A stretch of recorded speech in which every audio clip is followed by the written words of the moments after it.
Hey everyone, welcome back for another deep dive. Yes. Today, we're going to be looking at Jay Shetty's Think Like a Monk.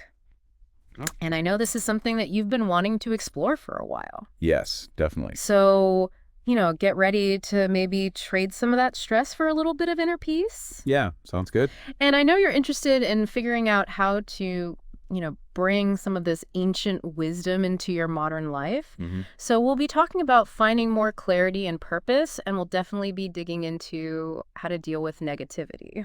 Perfect. I mean, who doesn't want a little bit less of that, right? Exactly. So Shetty really starts off strong with this idea of mastering the mind.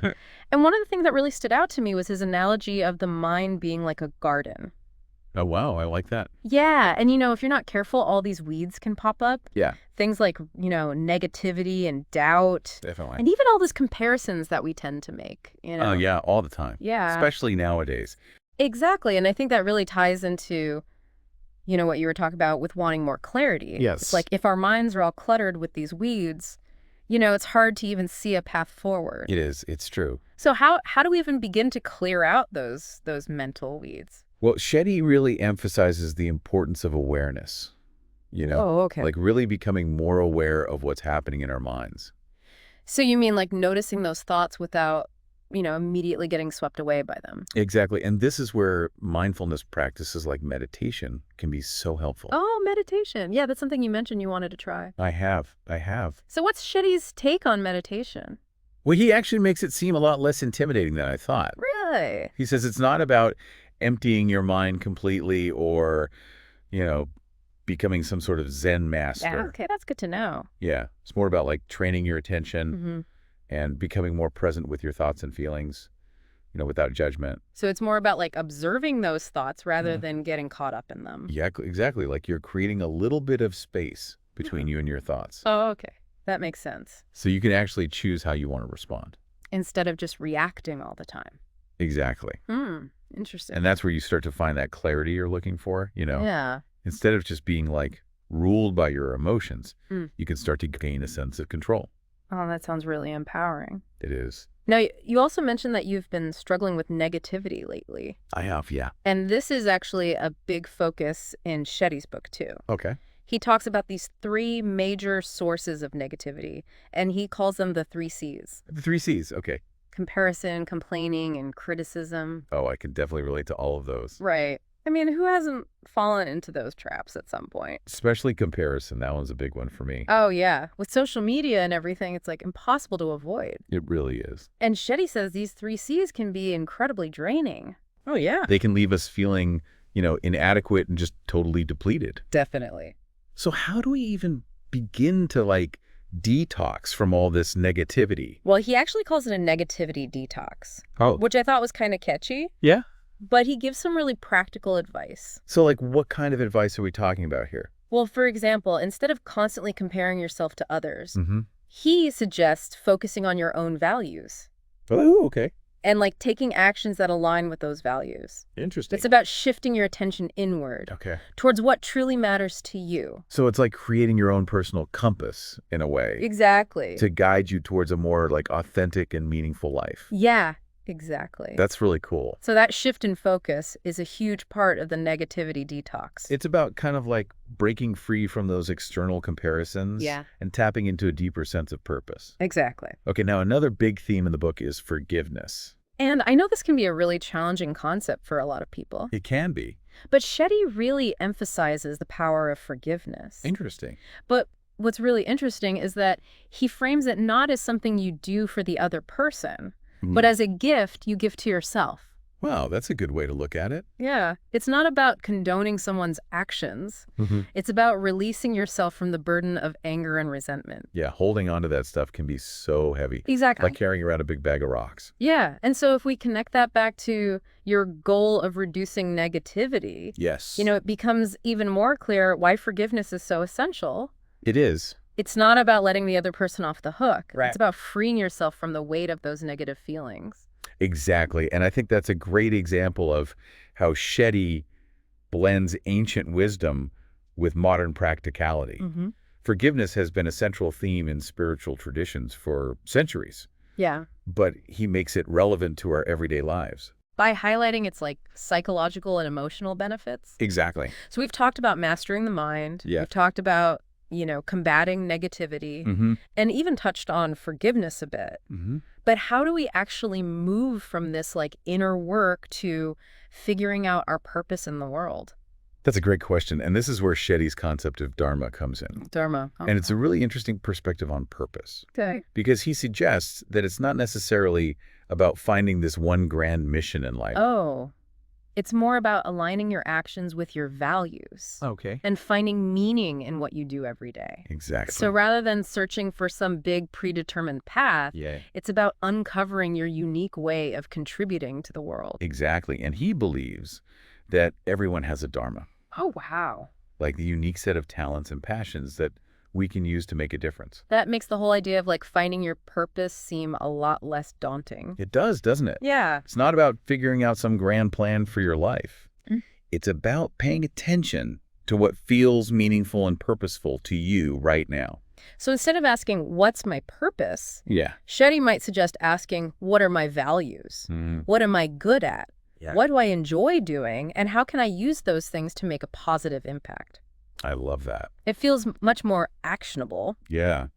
Instead of waiting for some grand revelation, Yeah. we can start by taking small steps, making choices that align with our values and, looking for opportunities to use our strengths in service to others. Exactly. And that brings us to the next key takeaway from Think Like a Monk. Okay. The idea of service as the ultimate goal. Service, okay. Shetty argues that true fulfillment doesn't come from chasing like material success or personal gain, but from contributing to something larger than ourselves. So it's about shifting the focus from me to we. Precisely.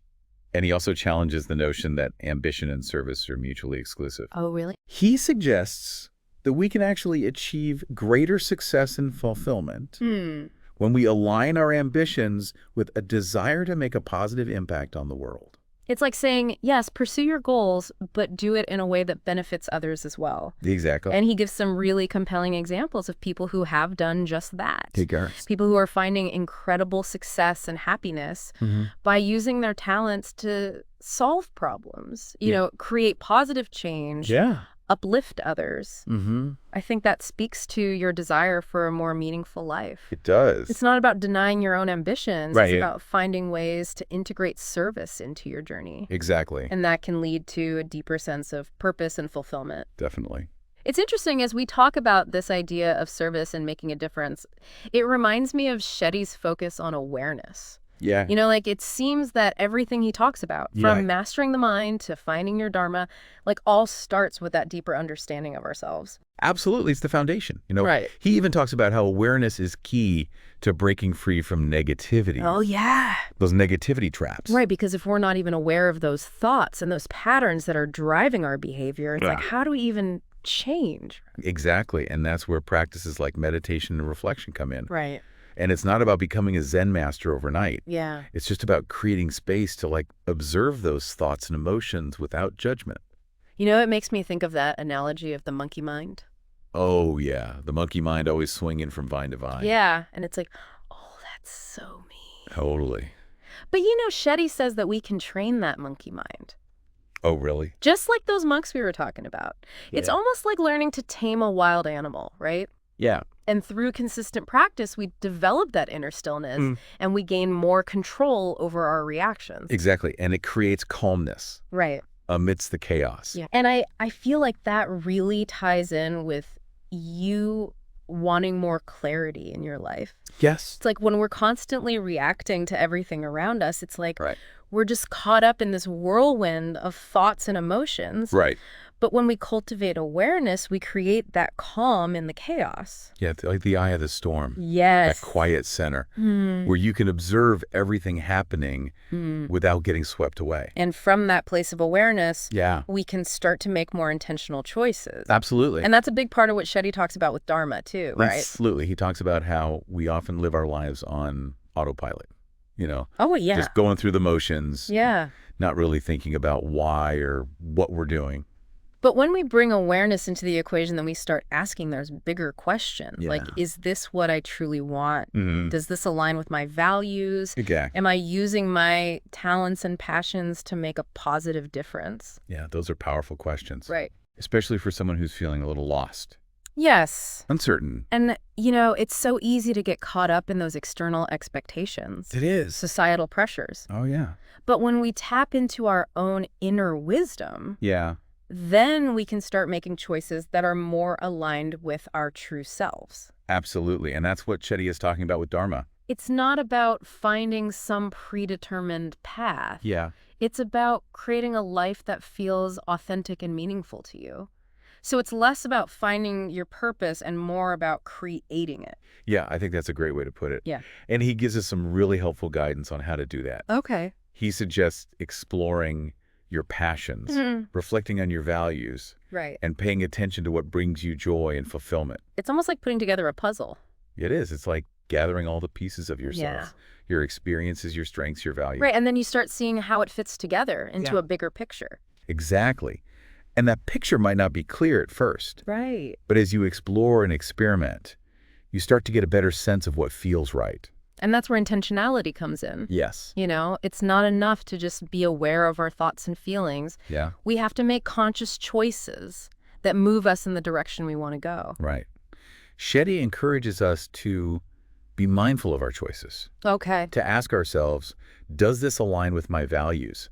Does it contribute to my overall sense of purpose? So we're constantly checking in with ourselves. Yeah. Making sure that our actions are matching our intentions. Exactly. And that's where the magic happens. All right.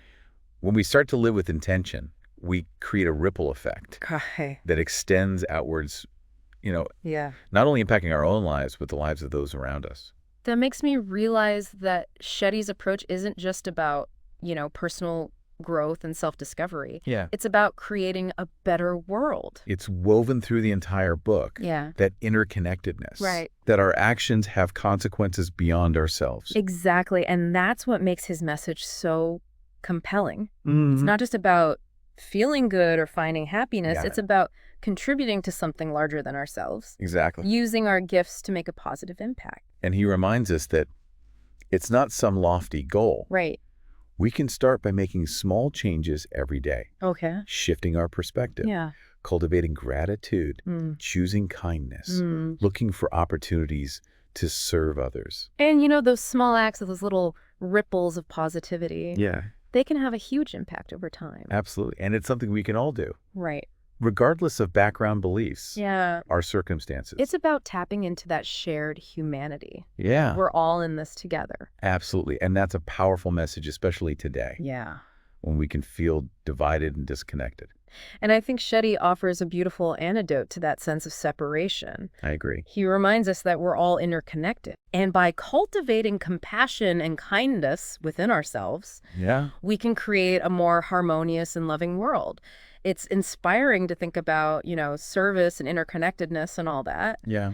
But how do we actually put this into practice in our daily lives? Right. I know you mentioned wanting to learn some, techniques for dealing with negativity and finding more purpose. Yes. So what can we actually do? Well, Shetty provides a whole toolbox of techniques in the book. Okay. A lot of them actually come from ancient monastic traditions. Okay, so where do we even begin? Well, since you're interested in meditation, yes, let's start there. Okay. And remember, it's not about sitting in perfect silence for hours. Yeah, no thanks. It's about training your attention. Okay. Becoming more aware of your thoughts and feelings without judgment. And Shetty talks about different types of meditation. Okay. Like mindfulness meditation, which can be super helpful for reducing stress and anxiety. Oh, okay. So instead of letting those anxious thoughts spiral, mindfulness meditation helps you kind of observe them without getting swept away. Exactly. Okay. And then there's also loving kindness meditation. Oh, I've heard of that. Which can help you cultivate those feelings of compassion and connection towards yourself and others. So it sounds like meditation can be a really powerful tool. It is. For finding that inner peace. Yeah. And for building positive connections with other people. It's like a 2-for-1 deal. I like it. And you don't need any special equipment. Good. You can practice anywhere. Okay. Even a few minutes of focused breathing each day can make a difference. So what about dealing with those negative thoughts? Oh, yeah. Do you have any go-to techniques for that? Shetty has this great technique called spot, stop, swap. Spot, stop, swap. Okay, I think you'll like this one. All right, let's hear it. So imagine you're feeling stressed about a presentation at work. Okay, yeah. And you start thinking, I'm going to mess this up. Everyone's going to think I'm incompetent. Oh, yeah. That's your cue to spot the negative thought. Okay, so spot it. Then you stop yourself from getting caught up in it. Okay. Don't engage with it. Right. And then you swap it. Swap it. For a more positive and realistic thought. Okay, give me an example. Like, I've prepared. Well, I'm going to do my best, and that's all that matters. So it's about interrupting that negative self-talk. Yes. And choosing a more helpful thought. Exactly. Yeah. And it can really change your emotions and behavior. Okay. So instead of feeling overwhelmed and anxious, you might feel more calm and confident. Interesting. Which can actually lead to a better outcome. So it's like taking control of the narrative in your mind. Exactly. I like that. Now, Shetty also emphasizes reflection. Okay. Which can be really powerful for personal growth and uncovering your purpose. So what does he suggest for reflection? Like, how do we do it? He recommends setting aside some time each day, even just a few minutes, to just sit quietly and reflect on your experiences. You can journal, you can meditate, or just sit with your thoughts. So what kinds of questions should we be asking ourselves? Think about what you're grateful for. What challenges did you face? Okay. How did you respond to those challenges? Right. What did you learn from them? So it's about processing our experiences and learning from them. Exactly. And it can help you connect more deeply with your values and start to see patterns in your behavior. Which can give us clues about our dharma. Exactly. Now all this inner work we're talking about, it's not just about personal growth, is it? It's not. It's about looking outward too. Right. And finding ways to use our talents and passions to make a positive impact. But sometimes it feels overwhelming to think about making a big difference. It can. So where do we even start? Shetty suggests starting small. Okay. It's not about grand gestures. Right. It's about making conscious choices to be kind, compassionate, and helpful. Okay. In our everyday interactions. So like holding the door for someone, offering a listening ear. Yes. Volunteering. All great examples. And even those small actions can have a ripple effect. They do. It reminds me of what you said about interconnectedness. We might not always see the impact. Yeah. But those ripples of kindness can travel really far. And that's a beautiful thought. It is. That even in our busy lives, we can choose to be a force for good. Now, speaking of positivity, Shetty also talks a lot about gratitude. He does. He considers it one of the most powerful tools for happiness and inner peace. But sometimes it's hard to feel grateful. It is. When you're facing challenges or you're feeling down. Definitely. How do we cultivate gratitude when things aren't going so well? It's a practice, just like meditation or reflection. Okay. Shetty suggests making it a daily habit. Okay. To focus on things you're grateful for. No matter how small. Exactly. It could be as simple as a warm cup of coffee. Yeah. Or a beautiful sunset. It's about shifting our perspective. Exactly. Away from what we lack and towards what we already have. And appreciating the abundance that already exists. It sounds like Shetty's book offers a lot of practical tools and insights. It does. For living a more meaningful and fulfilling life. It does. And I think what's really great is that he makes these ancient principles accessible to everyone. He does. You don't have to be a monk to benefit from these teachings. You don't. It's about taking those wisdom traditions and integrating them into our modern lives in a way that feels authentic and relevant. And it's about remembering that the journey itself is the reward. That's beautiful. You know, as you cultivate awareness, embrace service, and practice gratitude, you'll find that the path to a more fulfilling life unfolds naturally. I love that.